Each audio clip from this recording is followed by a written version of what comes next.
The creator economy is a decentralized society where people can learn, teach, and create a better life for themselves. I made this realization over the past decade. When I was a child, I didn't trust the education system or my parents or even my religious teachers to equip me with the knowledge necessary to secure my future. So instead, I consumed content from YouTubers, bloggers, and just people on social media that were giving out the information that aligned with my interests or sparked interest in me so that I could pursue something that the schools weren't teaching, or building something outside of yourself instead of fixing yourself first. And when I say fix, I do mean fix yourself, because by the time we're 18 and socially conditioned to the end of hell, it makes sense that every single individual, before they start doing big and great things so they can do those big and great things better, they fix their mind, body, spirit, and finances, right? So when I was looking at people on YouTube or bloggers, I was watching fitness people, right? To me, it was bodybuilding. To you, it can be running or cycling. And then there were the business people, which I started in freelancing. For you, it could be something else. It could be something that I teach, or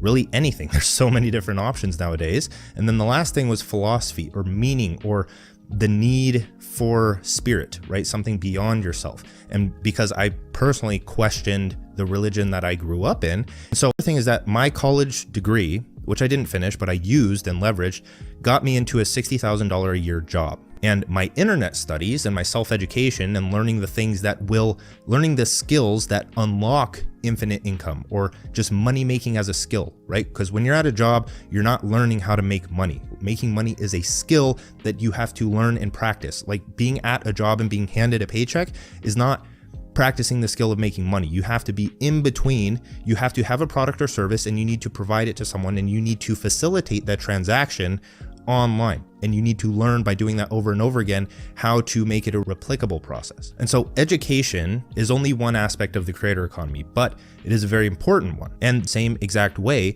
but I've done it with digital products. I did it with Modern Mastery, right? Like what kind of online community would I have wanted, or did I want to be in, right? How was I going to maintain my habits? What would I have wanted to learn? What kind of business material? What kind of skill acquisition? What kind of lifestyle and self-improvement content in there? What kind of tight-knit community would form the friendships that I make throughout my entire life? But there are still a plethora of individuals out there, aside from the people selling physical products, that I can purchase information from, because then I get to adopt their worldview. It's like buying a book, right? I get to learn skills from the people that have practiced them the most and have the underlying philosophy that I resonate with, so that I can learn the skill better.